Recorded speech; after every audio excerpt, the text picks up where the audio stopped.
9h50. Eu não vou até 10h30 não. Amém? Abra sua Bíblia, Evangelho segundo escreveu Marcos. Glória a Deus. Segundo escreveu Marcos capítulo 4, verso 35. Louvado seja Deus pela vida dos meus irmãos que estão aqui, pastores de outras cidades que vieram adorar e glorificar ao nome do nosso Senhor e Salvador Jesus Cristo. Espero vocês também na outra conferência, na terceira, que é em Taboão da Serra. Vocês estão todos convidados para a glória do nome de Jesus. Amém? Para acompanhar os nossos trabalhos também temos o Facebook, Conferência de Líderes. Se quiser nos ajudar a divulgar a palavra de Deus, se inscreva lá no nosso canal, para a glória de Deus também. Amém? Quem achou o texto sagrado diz amém. Os irmãos devem estar pensando: Jesus acalma a tempestade. Calma aí. É um texto bem simples, mas quando você estuda o texto nos seus mínimos detalhes, você vai ver o que vai sair. Está escrito assim, ó: e naquele dia, sendo já tarde, disse-lhe: passemos para o outro lado. E eles, deixando a multidão, o levaram consigo, assim como estava no barco. Havia também com ele outros barquinhos. E levantou-se grande temporal de vento, e subiam as ondas por cima do barco, de maneira que já se enchia. E ele estava na polpa, dormindo sobre uma almofada. Então o despertaram, dizendo-lhe: mestre, não se te dá que pereçamos? E ele, despertando, repreendeu o vento e disse ao mar: cala-te e aquieta-te. E o vento se aquietou e houve grande bonança. Amém? Tome seu assento, por favor, dando glória a Deus e aleluia.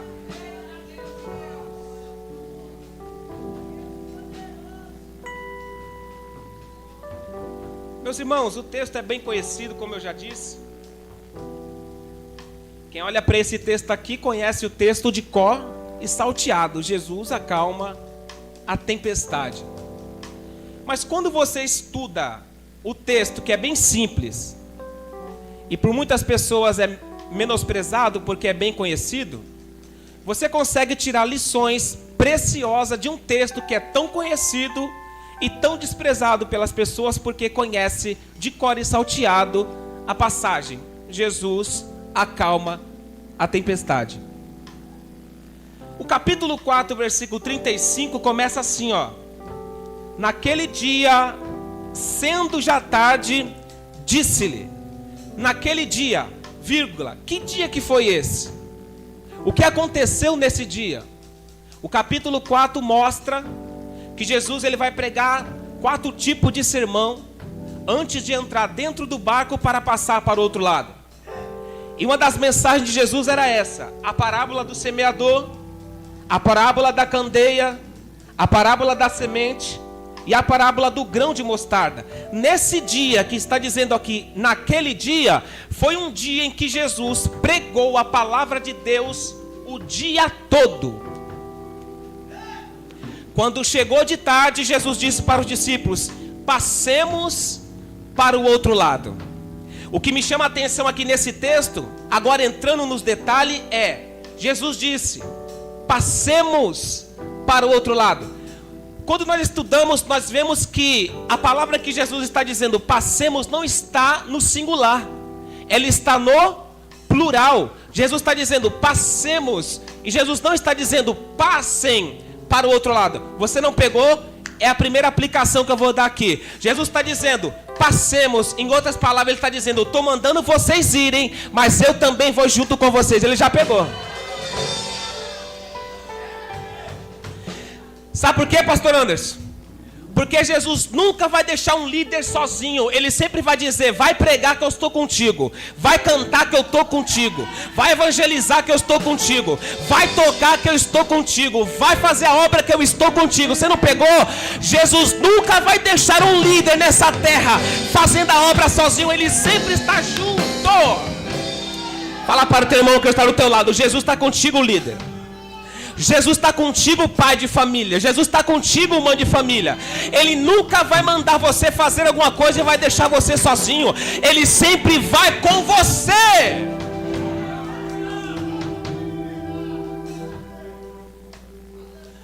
E o que chama a atenção é que Jesus está conosco em todos os momentos. O salmista Davi, sabendo isso, ele vai compor o Salmo 23, de verso 4, dizendo: ainda que eu passe pelo vale da sombra da morte, tu estás comigo. O vale da sombra da morte representa um lugar perigoso em Israel, onde o pastor guiava as suas ovelhas. Esse lugar aqui, trazendo para a vida espiritual, representa momentos difíceis da nossa vida. São aquele momento que nós estamos passando por desemprego, aquele momento que estamos passando por alguma enfermidade. É momento difícil, como o pastor Gil, pastor presidente do Ministério Assembleia de Deus, Todo-Poderoso Deus, passou essa semana por um momento muito difícil, que não tinha pai do lado, não tinha mãe do lado, não tinha amigo do lado, mas tinha o Divino Espírito Santo do nosso lado. Ele não deixa. Ele diz: passemos. Quando Jesus ressuscita, que vai de encontro aos seus discípulos no monte da Galileia, Jesus aparece e diz: ide por todo o mundo e pregai o evangelho, ensinando todas as coisas que eu vos tenho ensinado, batizando em nome do Pai, do Filho e do Espírito Santo. E ele disse: e eis que estou convosco todos os dias, até a consumação do século. Opa! Todos os dias, então ele está na segunda, na terça, na quarta, na quinta, na sexta. Todos os dias. Tem dia que eu estou chorando, tem dia que eu estou sorrindo, tem dia que a minha conta bancária está gorda, mas tem dia que não tem nada. Tem dia que eu abro o armário, tem tudo, mas tem dia que eu abro o armário, só tem o necessitado, o necessário. Mas a Bíblia diz que eis que estou convosco todos os dias. É momento de choro, Jesus está conosco. É momento de sorriso, Jesus está conosco. Quando eu estou desempregado, Jesus está conosco. Mas também quando eu estou empregado, Jesus está conosco. Passemos para o outro lado. E a Bíblia vai dizer que se levantou uma grande tempestade. Quando você estuda esse texto no capítulo 4, verso 35, essa é a mesma passagem que está escrita em Mateus capítulo 8. É a mesma passagem. Mas o que vai chamar a atenção aqui nessa passagem? Muito simples. Quando você vai estudar lá em Mateus, é diferente do que Marcos está escrevendo. Em Mateus está escrito assim, ó: e Jesus entrando dentro do barco, seus discípulos o seguiram, e houve uma grande tempestade. Aqui eu aprendi a segunda lição. Quem primeiro entra no barco é Jesus. Os discípulos estão seguindo Jesus, mas quando eles estão seguindo Jesus, no meio do mar da Galileia se levanta uma grande tempestade. Qual é a segunda lição aqui, pregador? A segunda é essa: não é porque eu sigo Jesus que a tempestade não se levanta na minha casa. Eu vou até tirar, porque a geração de hoje está assim. A geração de hoje aceita Jesus como Salvador, pensando que só vai ser mar de rosa. A geração de hoje pensa que ser líder só vai ser um mar de rosa. A geração pensa que hoje ser pregador só vai ser um mar de rosa. A geração pensa que hoje aceitar Jesus e seguir Ele só vai ser um mar de rosa. A rosa tem sua rosa, mas também tem os seus espinhos. Os discípulos não estão seguindo a homens, estão seguindo a Jesus, e a tempestade se levanta. Eu prego o evangelho, irmão, que é verdadeiro. Se tem alguém aqui hoje que não aceitou Jesus, e você vai aceitar hoje pensando que só vai ser mar de rosa, pode virar as costas e ir embora. Vai ser pegada, vai ter choro, vai ter renúncia, vai ter aflição, vai ter perseguição, Só que tem uma coisa: em todas essas coisas ele pegou. Nós somos mais do que vencedores em Cristo Jesus.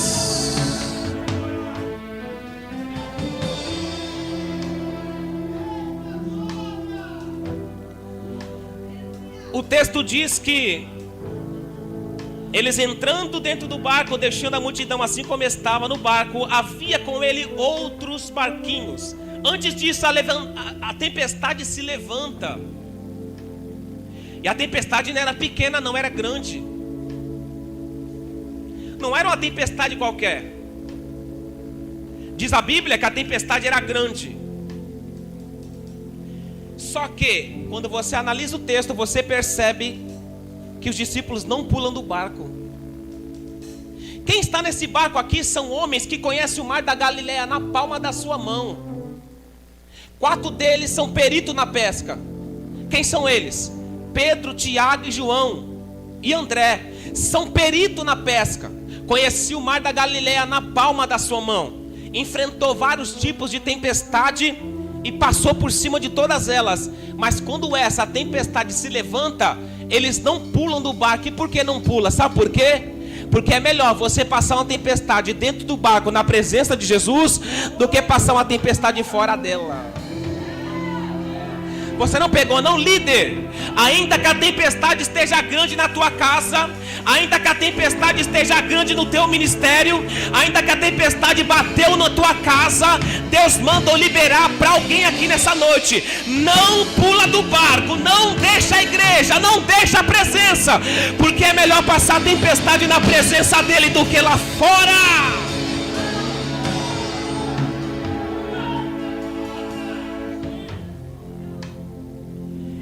E ela é grande, ela vem.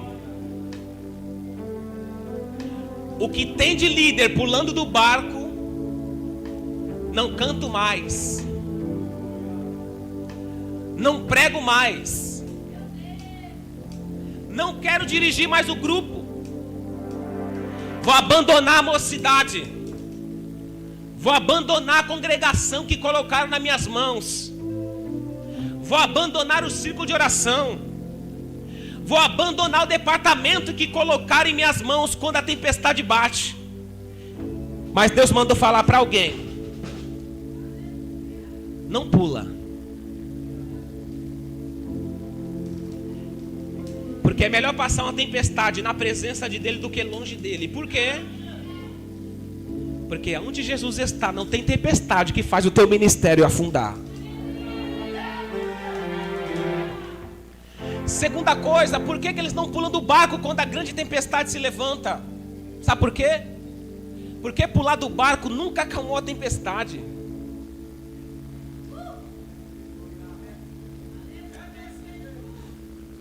Nunca. Vou abandonar a itinerância só porque a tempestade bateu? Aí pensa que eu abandonando a itinerância, ou abandonando algum departamento, ou abandonando alguma igreja, eu penso que a tempestade vai acalmar, mas eu estou enganado. Aonde eu pisar a planta do meu pé, ela está atrás de mim. Se eu for para os Estados Unidos, ela está atrás de mim. Se eu mudar de cidade, ela está atrás de mim. Se eu mudar de ministério, ela vai atrás de mim. Sabe por quê? Porque quem permite a tempestade é Deus. E Deus só permite a tempestade para 2 coisas: para mudar o nosso caráter e para trazer ensinamento espiritual para a nossa vida. Não pule do barco, porque pular do barco a tempestade não acalma.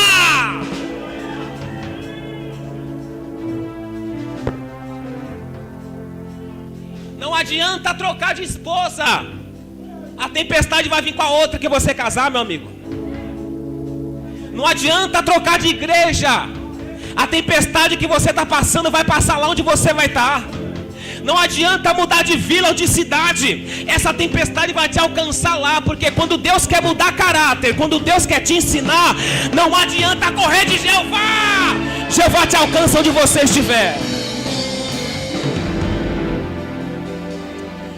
Fala para o teu irmão que está do teu lado: não abandona o barco não.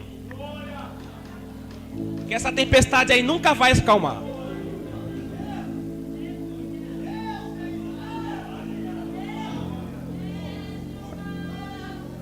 Vai pular para quê? Eu vou abandonar porque eu fico sossegado. Ah, eu vou largar porque eu fico tranquilo. Não, eu vou largar de mão porque aqui eu vou ficar tranquilinho. Foi o que Jonas pensou. Eu falei, eu vou para Nínive nada. Vou para Tarsis. Lá eu vou ficar, navegando no meio do mar. Jesus soprou um vento.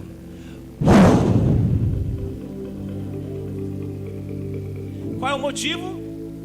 Deus mandou você ir para Nínive, não foi para Tarsis. Já que você está desobediente, eu vou soprar um vento só para você ficar no lugar onde eu quero. Não adianta correr. Quando Deus ele quer você em um lugar, ele vai soprar a tempestade, mas que você vai ficar no lugar que Deus quer, você vai ficar.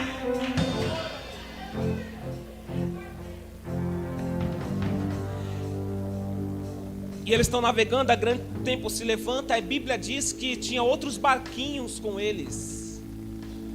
Barquinhos está no plural. Segundo um historiador chamado Flávio Joséfo, tinha mais de 400 barquinhos. Olha só que interessante agora. Com o barquinho dos discípulos, 401. Então essa tempestade não vai bater somente no barco do discípulo. Essa tempestade não vai bater somente nos 400 barquinhos. Ela bate nos 401 barquinhos que estavam no mar da Galileia. Todo mundo no mesmo mar. Era o mesmo vento e as mesmas ondas.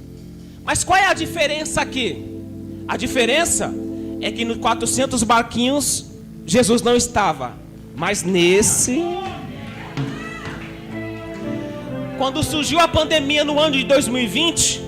A pandemia pegou rico e pobre. A pandemia pegou quem tem dinheiro e quem não tem. O vento bateu quem mora em Alphaville contra quem mora na favela. O vento soprou para aquele que tem igrejinha como que tem igrejona. Não fez acepção de pessoa. A tempestade bateu em todo mundo. Mas qual é a diferença dos 400 barquinhos para os barquinhos dos discípulos? Muito simples. No barquinho dos discípulos tinha Jesus, nos 400 não tinha. Essa é a diferença. O bonito é agora. Quando os discípulos percebem que a tempestade está tão grande, a Bíblia diz que os discípulos vão acordar o mestre dizendo, não se importa que pereçamos. Jesus se levanta, com o poder da palavra, repreende o vento e o mar se aquieta. Agora olha para cá. E os outros 400 barquinhos? Quando o mar se fez bonança, também não usufruíram da mesma bonança? Sim ou não? Sabe por quê? Nós temos uma potencialidade tão grande de abençoar aqueles que estão à nossa volta, que você nem sabe.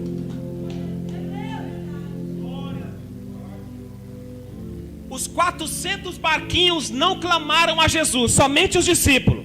E quando Jesus trouxe a bonança, os 400 barquinhos também receberam da mesma bonança, usufruíram da mesma bonança, pegaram da mesma bênção. Sabe por quê?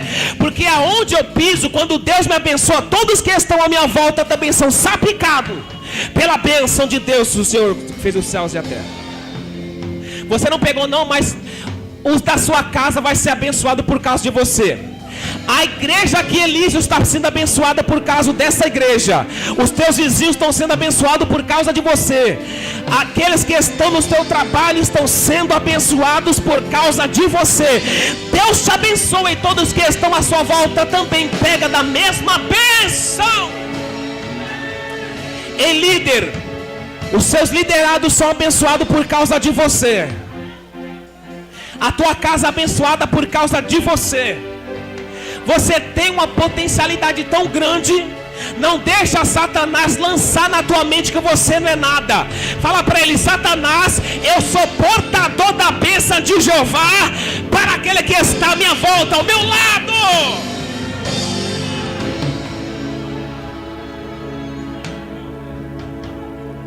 Não deixa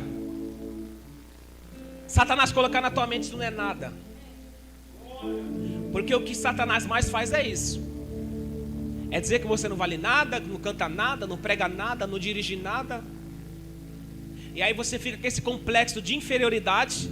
Só que hoje Deus me trouxe aqui, foi Deus que me trouxe aqui hoje, só para destronar as setas do diabo que está lançando em alguém, dizendo: tu não é nada, tu não vai chegar em lugar nenhum. Deus está dizendo, Satanás está dizendo que você não é nada, eu digo: você é tudo. Satanás está dizendo: você não chega em lugar nenhum, eu digo: você vai chegar onde eu quero que você chegue. Você é portador de bênção de Deus para aqueles que estão à sua volta. Aqui é tremendo. É o mesmo mar, o mesmo vento e a mesma tempestade. Só que também é a mesma bonança para todos, por causa de um. Às vezes nós não sabemos não, mas aonde nós pisa, parece que a bênção de Deus vem junto. E aí quando ela me abençoa, abençoa quem está aqui. Quando ela me abençoa, abençoa quem está aqui. Aonde eu piso na minha casa, eu chego com a bênção, a bênção fala. Por isso que tem gente que fala assim: rapaz, eu estou sendo abençoado. Está sendo abençoado porque está andando comigo, rapaz. Eu sou portador da bênção de Deus. Fala para o teu irmão que está do teu lado: tu é portador da bênção de Deus. Fala, líder, tu é portador da bênção de Deus. Tu é portador da bênção de Jeová. Aonde tu pisar a planta do teu pé, se tiver alguém amaldiçoado, Deus vai abençoar. Se tiver alguém doente, Deus vai curar. Se tiver alguém caído, Deus vai levantar. Só por causa de você que é portador da bênção de Deus.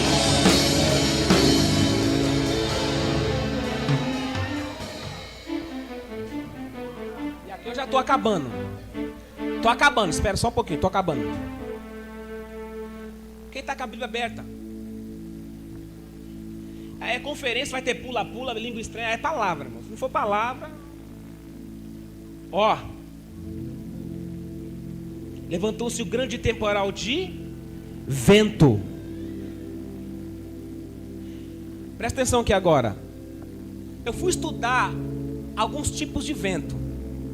Segundo a ciência que estuda sobre os ventos, existem dois tipos de ventos principais segundo a ciência. É um vento chamado monções, conhecido na nossa linguagem como vento chamado rajada. Existe um outro tipo de vento que é chamado brisa. Qual é a diferença desses dois? Um vento chamado monções, ou conhecido como rajada, é aquele vento que vem, que tira telhado, tira árvore, balança tudo, mas passa rápido. O vento chamado brisa é aquele vento que bate, entra dia, sai dia, ele está lá. Entra semana, sai semana, ele está lá. Entra mês, sai mês, ele está lá. Esse é o tipo diferente. Não interessa o vento que você está passando aqui hoje. De repente tem gente aqui que está passando pelo vento chamado moções ou rajada. Parece que vai arrancar o teu ministério do chão. Parece que vai arrancar o teu casamento. Parece que vai arrancar a tua vida espiritual. Parece que vai arrancar a tua unção. Parece que você vai cair na lona. Mas Deus me trouxe aqui só para te dizer: Jesus está aqui para repreender esse vento chamado rajada. Não vai tirar o teu ministério, a tua casa do chão.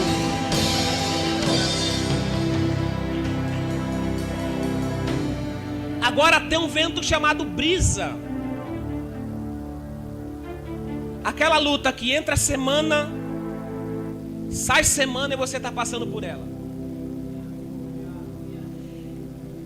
Ele vem, mas vem devagar, demora para passar. Você dorme com ele, acorda com esse vento. Aí você fala: hoje é domingo, passou a semana toda na luta, a semana que vem vai melhorar. Ela está lá. Passa mês, ela está lá. Passa anos, ela está lá. Não interessa. De repente tem alguém aqui que está passando por esse vento. E esse vento está batendo e parece que nunca vai passar. Você já entrou no segundo mês e o vento está batendo. Você vai entrar passada de ano e o vento está batendo. E você pode estar pensando no seu coração: eu vou morrer. Você pode até estar pensando no seu coração, nada vai dar certo. Você pode estar pensando dentro do seu coração, já era. Jesus me trouxe aqui para te dizer, você que está passando por um vento chamado brisa, entra dia, sai dia, entra mês, sai mês, entra ano, sai ano. Deus está dizendo aqui, fica tranquilo, fica com o pé firme em cima do barco, porque Jesus não vai deixar essa brisa te afundar. Ele, pelo poder da palavra nessa noite, coloca um basta para trazer vitória para a tua casa.